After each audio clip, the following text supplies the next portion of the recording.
Hey everyone, welcome to our Mackinac Island swim run briefing. I'm Lars Finanger, I'm one of the race directors, and I'm here with Aaron Pallian, Mr. Michigan on our team, although he's now That back lives in in Texas, Texas. but he is our Mr. Michigan, and we're really happy to be bringing you guys the Mackinac Island swim run again this year. We had a great first year. Aaron put together a great course. Both John Stevens, one of our race directors as well, and we did it multiple times.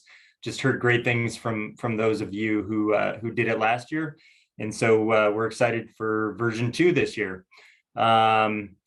It's by and large the exact same course for those who did the race last year. We do have a finish line change, which is really the only change. But we're going to dive in. The purpose of today's discussion is really to dive into some of the scheduling that is going to take place, and then just any major issues, major things to be aware of and concerned about. But for those of you, Mackinac Island's a really friendly course, so we do have a lot of new beginners who are trying for swim run for the first time, and we're really excited about that. This is actually the very first race where we have over half the field is female racers, which it's always been pretty close to 50-50, but 52% of the field is female, 48% is male, which is it's pretty awesome. I think it goes to show that swim run is a sport, even though it's really hard and challenging, is a sport that is is a level playing field for anyone who wants to have a sense of adventure. We actually have an 18 and a 19-year-old who are racing as our youngest athletes, and then a 70 and a 71-year-old as our oldest athletes. So that just goes to show you the huge, wide variety of athletes who are out here. But I'd really like to just punt it over to Mr. Michigan himself, Aaron. Aaron, why don't you kind of direct us through the meeting notes today? But we don't want to waste too much of your time tonight, just 20-30 minutes, and go over all of the most important aspects of what you'll want to know. Thanks, Lars. Thanks for the introduction. Last year was great. And John and Lars, I think you did the course like 2 or 3 times by the time it was all done. So it was awesome. Yeah. So guys, like Lars said, I want to keep it short. Last one we did for Casco Bay was the only time we've ever actually hit our goal of time. So let's see what we can do here. I'm going to share my screen with you. First of all, thank you very much for registering. First of all, we have a record. It's a slight record, but it's more than last year. I think by a total of 6, maybe something like that. So thanks to all you guys that are returning and the new athletes. We look forward to having you out there as well. So Lars, you can see my screen, right? Yeah, you're good. Okay. So as you know now, our website, odysseyswimrun.com, just go to races, Mackinac Island. And if you're registered, odds are you've been to this page a bunch of times. So the quick snapshot of this, it's freshwater, obviously, lots of trails, a little bit of pavement that you run in there, and lots and lots of stairs to get down from all the trails in the middle of the island down to sea level at Lake Huron to do the swim. So average air temp is about 72 degrees Fahrenheit, water temp around 70. That can vary quite a bit depending on if a front comes in, but that's about what it is. Total distance covered is long course, you're at about almost 19 miles. Short course, you're right around a half marathon type distance at 13. Total gain is between 13 to 1600 feet of climbing, depending on if you're short or long course, which shocks quite a few people. But the island does go up quite a bit in the middle, and you climb it at least a couple times there, plus all those stairs. So don't underestimate this course. There's definitely more elevation gain than you would think. Out of the entire almost 19 miles, you have about 15.65 of running, and short course is about 11 of the 13 is running. Longest runs are around 3 miles for each, and total swim distance for long course is almost 5,000 meters. For short course, it's just over 3,000. The longest swims are right around 1270 or about 1275 to 1365, depending on if you're short or long course. So Mackinac Island is very unique in the way that there are no motorized vehicles. You get around the island by your own 2 feet or horse and carriages. You can ride a bicycle, but there's no motorized transportation at all. So it really kind of fits with exactly what we want to do with Swimrun. It's got a cool side to the island, which is the right where you come in on Shepler's ferry. There's the downtown area, which is great for tourism and families and lots of fun stuff to do. But then as you go north on the interior of the island, there's a lot of historic stuff like forts. And then you get into those trails that quite frankly are really rarely traveled. So we had a bunch of people last year, like myself, that had lived in Michigan their whole life and never been on any of those trails, and it just kind of blew them away. So it's pretty special that an event takes you on those trails. I don't think there's very many, if any, on the island that do that. So as we scroll down the website, we come to our scheduled events. I want to go over that real quickly. Packet pickup is the day before, which is the 27th. It's a Saturday, and it will be at the church at St. Anthony's, the conference center there in Mackinac City. Mackinac City is on the mainland. It's not on the island. A majority of our athletes stay off island, so that's why we have it off island. Plus, if anyone is staying on the island, a lot of those people come up on Saturday so they can conveniently kind of grab their packet on the mainland before they get on the ferry and go over to the island. So if you are on the island, we do in the past and the beginning of this year, we offered packet shipping for an additional charge.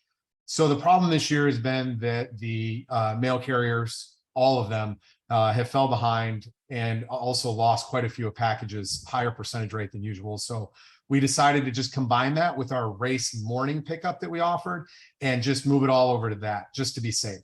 So you should have gotten an email about that, but if you paid for the packet mailing, you will not receive it prior to the race. You will get it race morning. There's plenty of time. You'll get it on the docks on the island when you get off, just before the start of the race. We'll have everything prepackaged for you there with your name on the packet, and you check in, get it, and you're good to go. Sorry, hold on one second. Dog's going crazy. No, keep the dog, Aaron. You're good. I know, he's going nuts.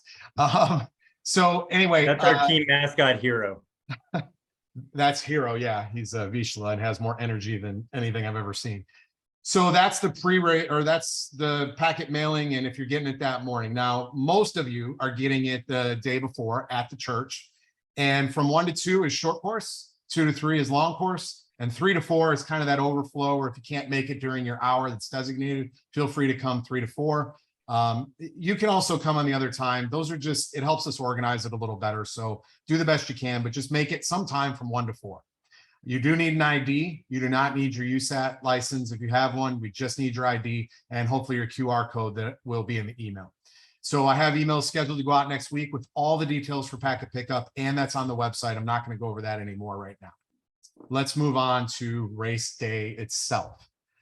So if you are staying off island, you do need to catch a ferry over to the island. There are no public ferries that run that early.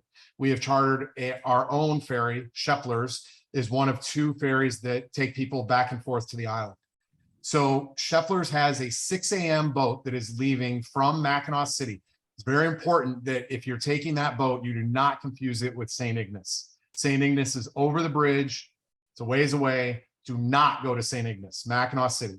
So the people that need to take the ferry over that morning, you need to be parked. Let's call it 5:15 a.m. in the day lot parking, which is all part of the email that I sent out today and will go out again next week. Has all the details for that. You need to first buy your ticket. You need to use the code 6 a.m. boat when you're doing so. That way we know who's on the boat and how many.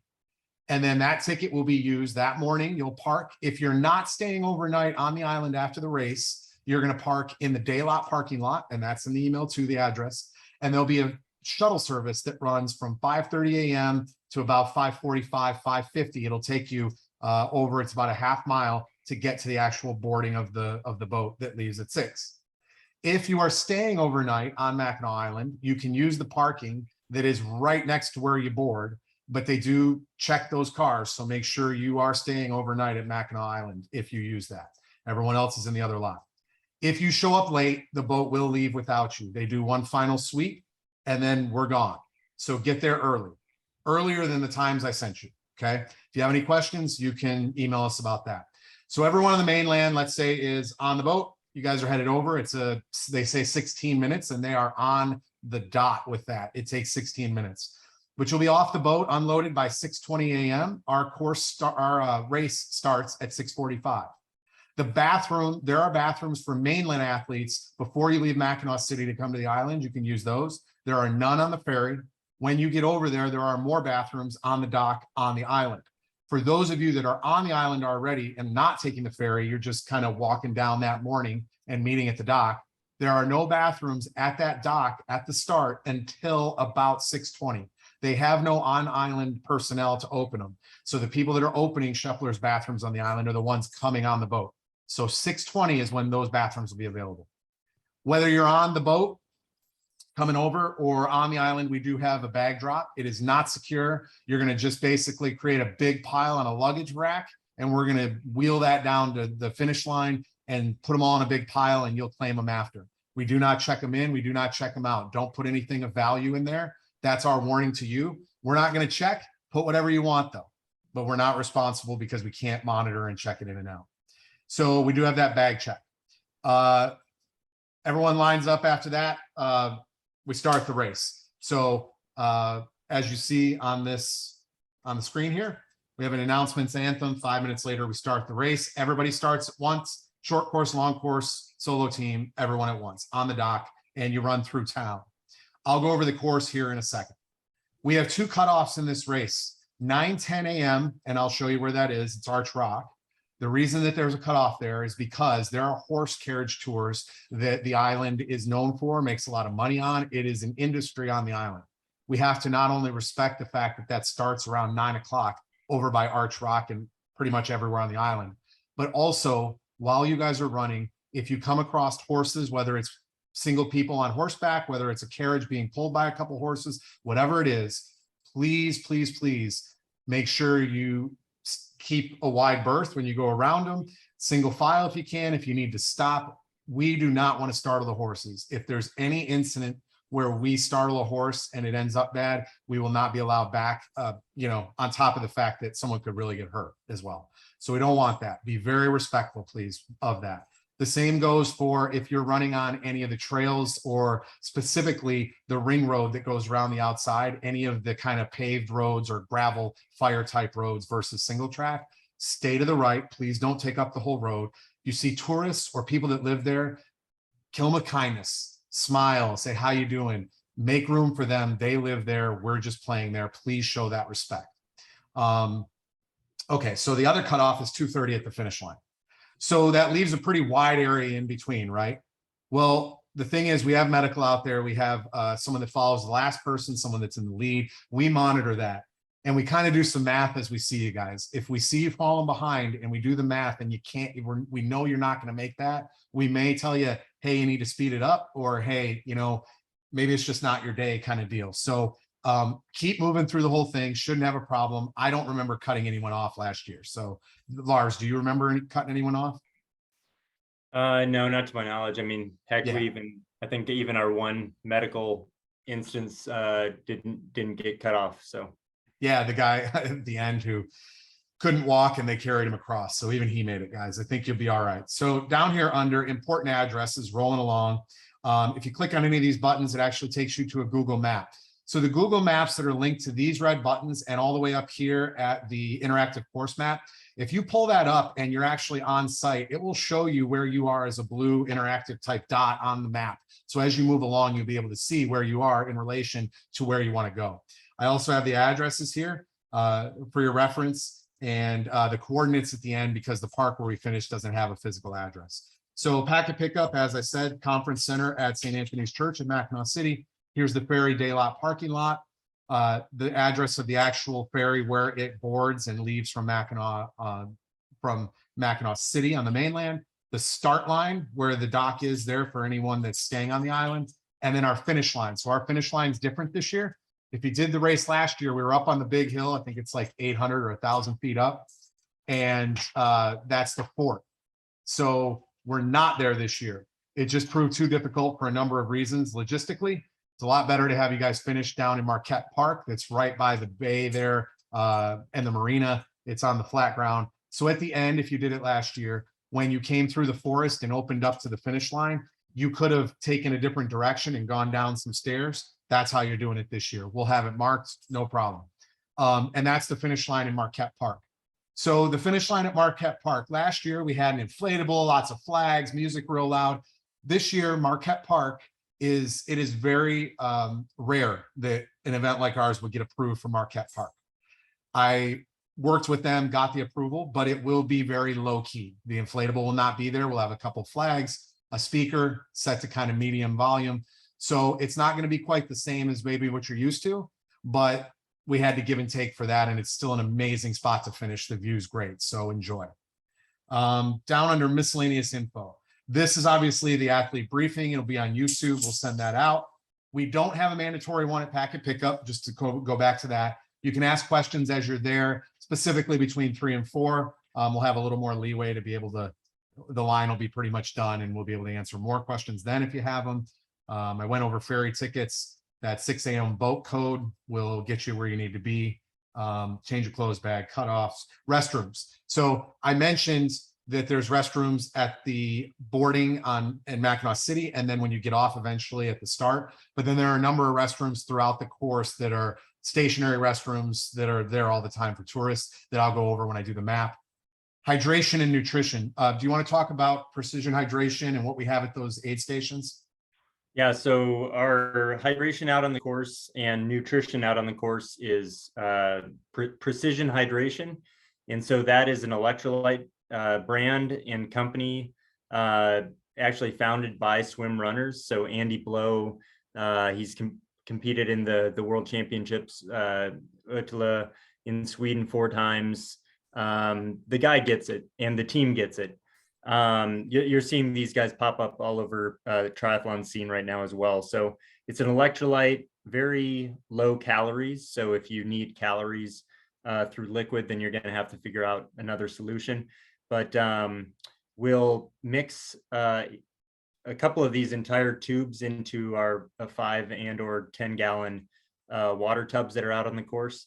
We'll typically, and I believe at Mackinac, we have one cooler that's pH and one that's water at most, if not all of the aid stations. We will have volunteers out there who are filling those up if they need to be filled up. You'll be provided in your race goodie bag a collapsible cup that's similar to this. It's neon green this year. This just collapses down, pops back up. So you need to carry that with you. We don't have paper or plastic cups out on the race course. And so this is your solution. Aaron also has the flask that you can purchase at packet pickup or off our website. It's a foldable flask, which just allows you to carry more water, which is perfect if in the interior of the trails. Most of our runs, I think, are about 3 miles long. And so, you know, filling that up and then going into the interior of the island is pretty nice, especially on a hot day. Keep in mind that you are running in a wetsuit as well as, you know, swimming in that wetsuit. And as such, you're losing a lot more electrolytes and possibly getting more dehydrated than you would if you were just out for a, you know, Saturday, Sunday jog, you know, without a wetsuit on. And so, and, you know, as far as wetsuits, you know, many of you have either purchased and or rented suits now, but, you know, this is ARC who makes our preferred wetsuits. These guys are really phenomenal. But as you can see, they really have minimal storage on them, just one small pocket. You know, that's why it is really nice to have this collapsible cup and a flask that folds up. But we also do have the Precision Hydration gels, which do offer you some fast fuel. But, you know, there's enough for everyone in the race. If you have different needs, you're just going to have to bring those with you. But Precision Hydration, they've done a great job. Not only do we have no complaints about them, but athletes who find out about them just rave and you know, end up using it for the rest of their racing that they do. So the coolers that Lars spoke of, just to kind of give you a visual, they're 5 gallon orange Home Depot coolers that you'll see. And one of them will have a precision hydration sticker on it. That's the one with the electrolytes. The other one won't. That's the water. And then we'll have a 5-gallon orange bucket, just like construction style type bucket. And that'll be full of the gels, and then a trash bag there. And then there's only we do have a real food option as well. And those will be maybe at 2 different locations out on the course, but those will be things like peanut butter sandwiches, which on a hot day you can kind of smush up into a ball and power down, just something for a little bit more, calories.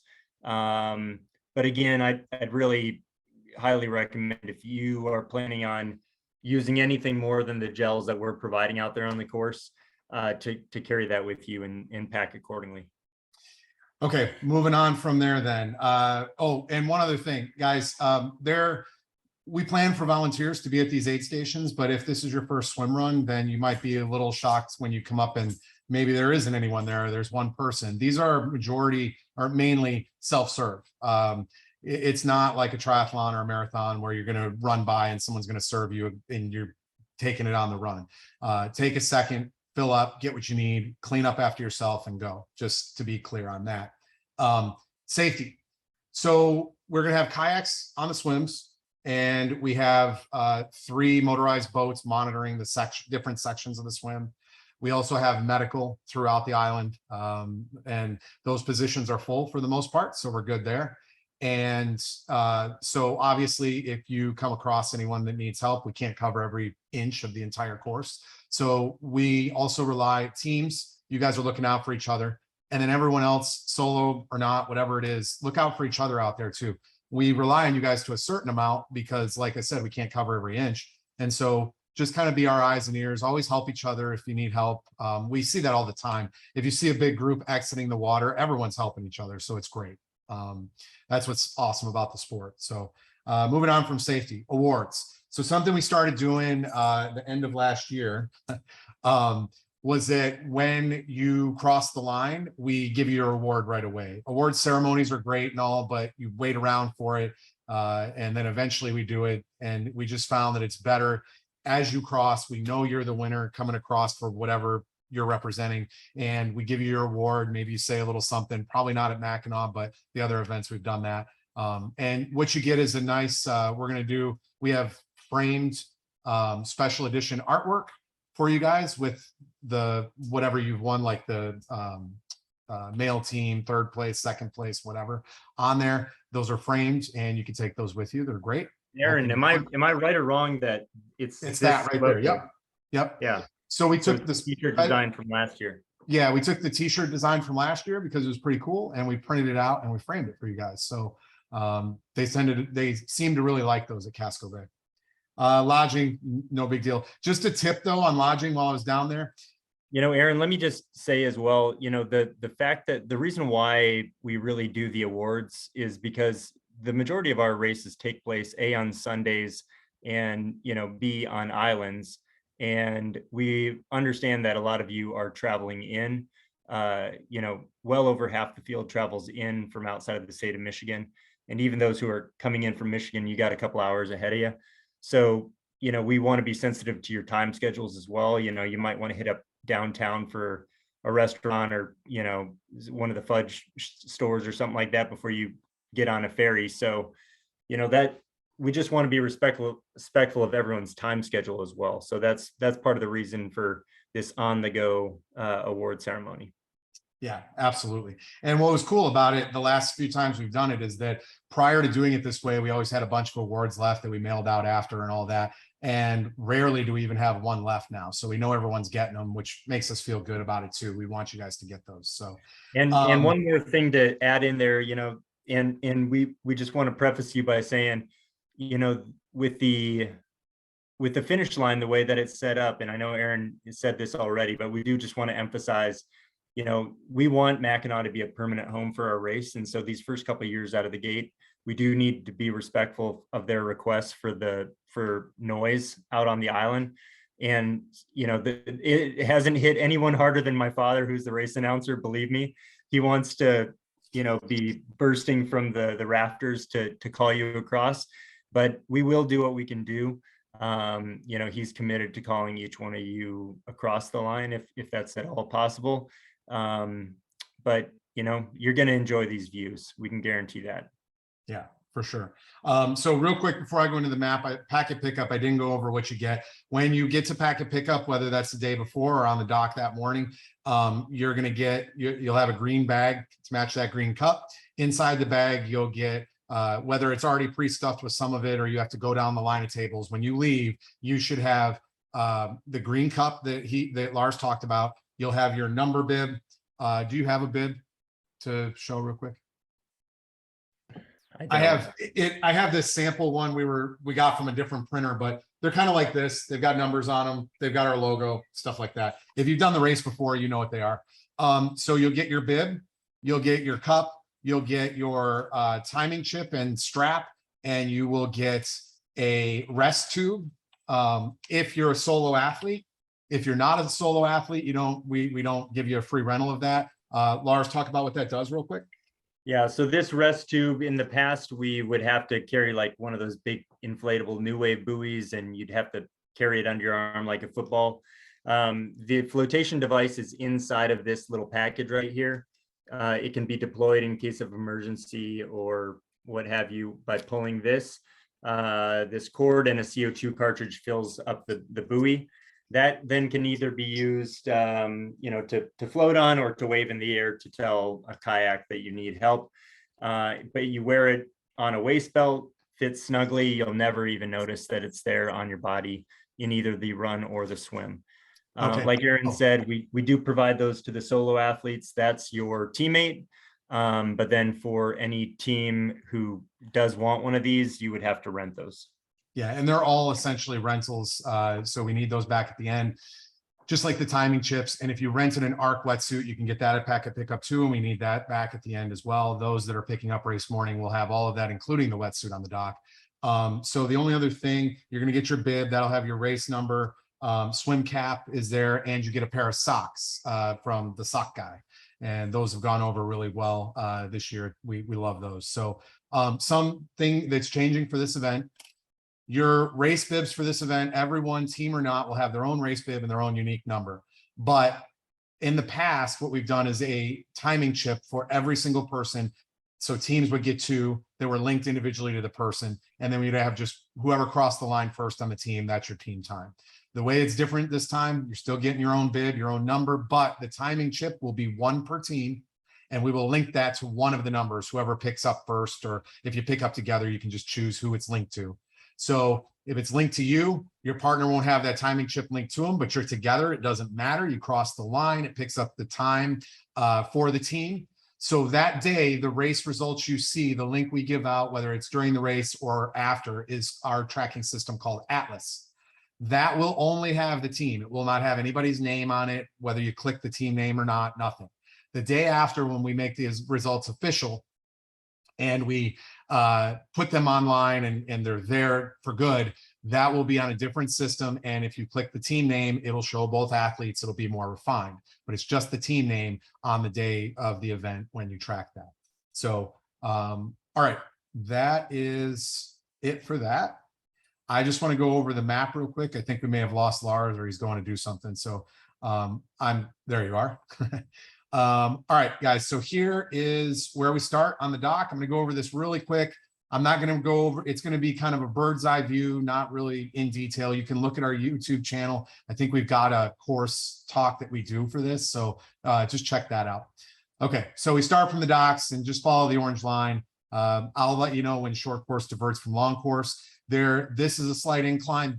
I'm going to just mention big things. This is a huge incline in here. Most people are walking this whole thing. It's called Turkey Hill. You end up here by the fort. This is really cool, where we finished last year, but as you can see, we finished down here this year. So first run, you'll come along, go all the way back down, follow it over, and you will get in. The first run is about 1.5 miles. You'll get in for this swim. This swim is about 675 meters. Here's how this is laid out. You're going to have pink tape like this. Lars, you have it actually cut out, right? Okay. So pink tape is guiding you the whole way. In the beginning through town, there probably won't be much of any because you're all together and we're leading you on a bike. Okay. So you'll start to see this pink tape. It'll be clipped to signs and trees and mailboxes, whatever it's clipped to, just look for it. Heads up racing. This isn't like other races where you have a cone every 5 feet and you can just kind of heads down and turn into a zombie out there. You have to be aware, head on a swivel, looking for this tape. If you go a long period of time without seeing the tape, odds are you missed the tape. So maybe backtrack at that point if you haven't seen it for a while and find some tape. So anyway, that pink tape will lead you all the way to the water's edge. When you get to the water's edge, you will see, and we will have an orange cone, an 18-inch orange cone where you get in the water. And then you're going to see an orange buoy out in the water. That orange buoy is basically, we want you to kind of, whether you're dolphin diving out, walk in until you get out to the buoy, however you get out to it, go out to that buoy, and then that's really where you're going to kind of start swimming. We want you, our recommendation is to try and keep that distance from shore the entire time you're swimming. All of these swims are parallel to shore, and they are counterclockwise in nature. So you'll get in, keep that buoy on your left as you turn, and there's no more buoys. You're just kind of hugging that shoreline, and you're going to swim until you see, this is yellow. It's more of a big greenish neon safety yellow kind of cone you'll see. So orange at the beginning for these two, yellowish green at the end. And that's it. The rest is pink tape.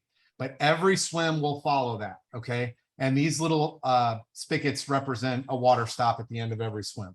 So that's all that's going to signify that you're getting out of the swim. So you have to keep looking on the shore as you're swimming for that cone. You could probably spot on most of them, the orange coolers, maybe a couple people. So there'll be some other stuff, but really you're looking for that cone. So you get out. What we're also finding is that these new yellow teardrop banners are much more visible than our pink ones that we had used in the past.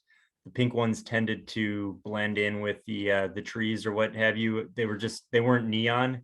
These are neon, so they're much better. And the only other thing, so just this is the case with all of the swims. This water that we swim you in, the reason why we take you out to that buoy, it's extremely shallow, to the point where as you're swimming, your fingers will actually be kind of scraping the bottom. So if we take you out to that buoy, that's about the point where you will be in deep enough water to swim. It was still pretty comical that first swim last year, like halfway through the swim, seeing people stand up and walking. It's that shallow. So, if you're fearful of a swim or you're someone who, the swim isn't your strong suit, this is absolutely the best type of swimming course for you, because you can stand up at any point along the way. Yeah, and if you take yourself out just a little bit deeper, that's fine. But the orange buoy is really deep enough. You shouldn't really scrape your fingers there. If you find yourself coming in closer and you are grounding and standing up like they were, I think it happened a majority on that first swim because people didn't really know what to expect and how to kind of keep themselves out. We will have kayaks out there. And for instance, and I'm just going to go over this first one here, we'll have 1 or 2 kayaks in each of these swims, and then there'll be some type of motorized boat out here, kind of keeping an eye on these two. Just to make sure, you never know if someone kind of starts drifting out. And this is completely open water out here in Lake Huron. If you haven't been to the Great Lakes, they look like oceans. So we just want to make sure that, you're kind of keeping a straight line there and doing the best you can. So for this race, it is different from the others. We cannot have those 20-foot teardrop flags at the finish, and neon is better. But that's also why those neon cones at the finish of each swim will match the color we've had on the flags this year. So that all just kind of coincides. So you get out on this, you run all the way back up, takes you kind of to the interior of the island, by some forts, lots of stairs, lots of climbing. This second run is probably one of my favorite for the whole course. It's awesome. You go by a couple other forts, then you come back over to Arch Rock. Google search Arch Rock. If you don't know what it is, it's pretty cool. You run by that, you come downstairs, you do this swim. So that second run there is about 3 miles. This second swim is 675 meters. Again, it's about the same. If you did it last year, we dropped the buoy we dropped the exit way too early here. This will be longer this year, the full 675. And then you just come right back up. This second one is a little unique in the way you come right back up the way you came out. There's only a couple of them that are like that. That's one of them. So once you come back up by Arch Rock, this is arguably the most beautiful part of the course. You climb onto Tranquil Bluff Trail. This is where the long section of single track starts. and it's where it gets pretty high. So you can see a lot of like off the edge of the cliff. You get really amazing views of Lake Huron as you go through here. And about halfway, it's a little over halfway, it's almost 3 miles, but I believe it's almost at like, it's 175 to 2, somewhere in there. There's a split. So keep in mind, you're going to be looking for, we don't have them because they've been shipped already, but they're circular. They're almost, oh, you do have one, I forgot. So those, yes, we do the tape that hangs from the trees and stuff, but there's certain spots where you're really going to have to, it's going to be need to be reinforced that you go a certain way. So we put arrows in the spots that really need it. And so the only difference between what you see there and what we have this year is the ones this year are pink to match the hanging tape. Okay. So you will encounter, and this won't be the first set of those arrows you encounter on the ground, but the ones here, there'll be one that points long course straight and one that turns short course to the left. Okay. So just follow those. Short course will go straight towards the north end of the island, and short course will veer off and just do a little connection here out by the airport that connects right back up with long course. And that's really the extent I'm going to separate short course in this talk. Long course goes up, and another one of those where you come out, you run over, you do the swim. This swim is, I think it's the longest one at 1365 for meters. And then you get out and you run a little ways back down to come back into the forest where you came out. So this is the fourth swim, and it's 2.5, or our fourth run, 2.5 miles. This takes you up to your fourth swim. This is really cool. The terrain changes on this fourth run. There's even some sand, and it's a little bit more of like ferns and rainforest kind of vibe to it. It's kind of cool, swampy in areas, which is neat. And then you come over here. This is a really short swim, 400 meters, but it's probably the deepest. Lars, when you guys did it was a little colder. It was a little colder there. You could actually feel a temperature drop. Is there still a bunch of construction on that part, Aaron? Or I don't think so. That's another point. Last year, there was a bunch of construction. It was really hard for us prior to the race to lay this course. We did it last minute around this area here. There is no construction anywhere this year. Everything's clean and beautiful. I went up there, I think about a month and a half ago or so. Everything looks great. Okay. So this short swim, and then you get back on. This is your fifth run, and it's almost 2.5 miles again. This is where you'll meet up about 2/3 of the way through with short course. They'll just come right in. You'll see them. Remember, short course is blue, bibs, and long course is red. And the way we differentiate solo and team within those is the solo has the piping, the white piping on the edges, and team does not, or it's dark piping. I can't remember, but that's the difference between the two. So this is the second to last swim that you'll do here. Both, that is swim 3 for short course, swim 5 for long course, 1,275 meters. That's the second longest one of the day. And then this runs super easy, no trail here. You're just running on this ring road, going around 185. And that's real easy, real nice view, nice and relaxed. You get in the water here. When Aaron says really easy to follow where you're going. Obviously none of these run. It's very easy for us to say easy behind a computer screen. You're going to be huffing and puffing. I guess what I also meant too, guys, is I know that it all kind of compounds through the day, but that's going to be, when I say easy, it's paved and it's flat and it's a nice view. So that'll be a welcome change, I think, at that point. And so then you get in here by Devil's Kitchen, and we'll come back and talk about the roughness of the water in just a second, but let me finish out the course. Devil's Kitchen's the last swim. It's relatively short, 565, second shortest one of the day. That will be your roughest one. You get out here and you climb back. Any of these areas that you see us, there's a couple exceptions, but for the most part, any areas that are in the middle of the island and coming out to the outside to do the swim, most of the time it's a descent through about 150 to 250 stairs, and then you go back up those by the end. I think it was close to 2,000 total stairs on the course last year, and should be the same. Actually, it's a little more because of the finish line. You come down stairs there too. So this last run, you climb up, and go back into the center of the island by the cemeteries over here. A lot of cool history over there. And that's 2.5 miles. Then you come back around where you actually started the race by the fort here, Fort Mackinac. And then as you go through the forest, you go down the stairs, big descent here, and you come off the stairs and you got about 100 feet and boom, you're at the finish.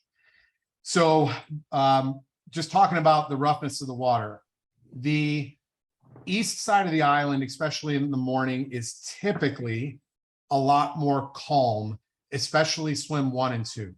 Now, swim 3 can get kind of hairy. It gets towards the northern point. This is probably the roughest later in the day up here and down here on the last swim, but this can also be challenging. So I would say after your second swim, if you're long course, just be prepared for the third to be possibly a little rough. And then everyone over in here, let's see, this is swim 4 for long course. This typically is kind of sheltered here, so it's not, it shouldn't be that bad. But then the 5th swim, which is 3rd for short course, and the last one, those can get rough.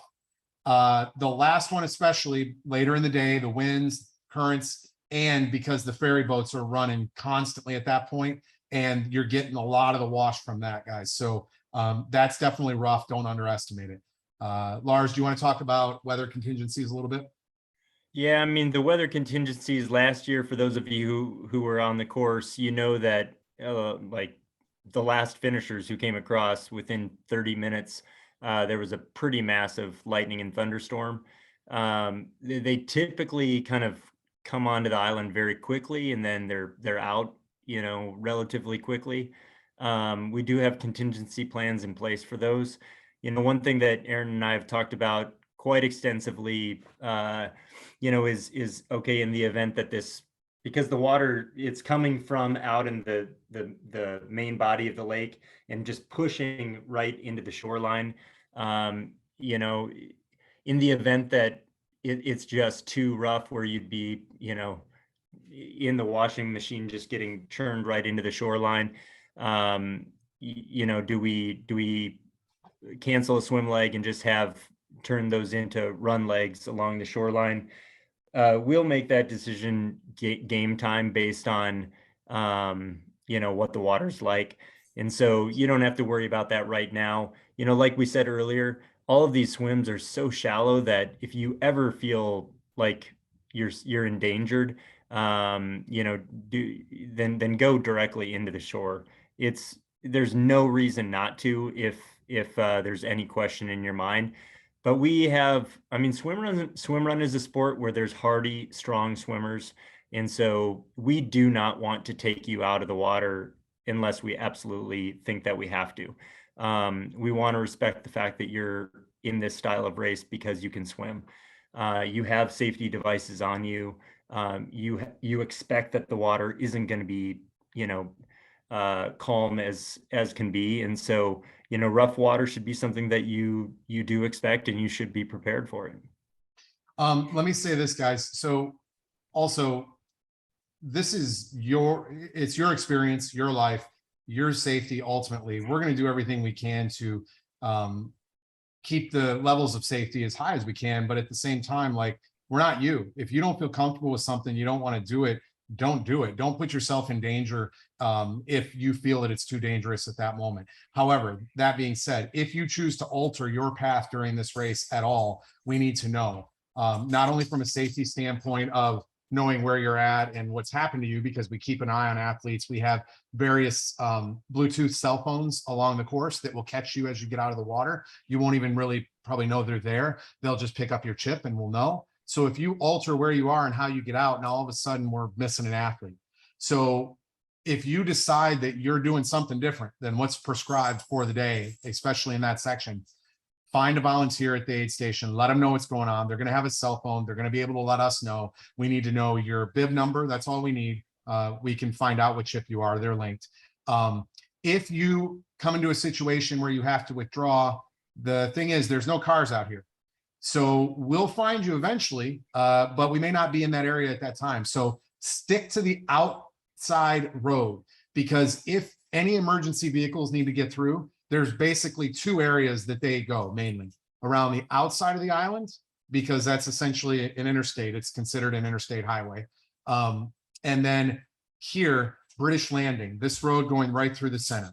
So if you end up dropping and you're just going to walk back or whatever, stick to those roads, please, so we can maybe find you. There's also transportation once in a while. They're called drays, or carriages will come along. You could probably hop a ride, but they're not gonna be on random trails or neighborhood roads or whatever. So stick to the center British Landing Road or the outside, if at all possible, if you deviate. And always let us know, guys. Come to the finish.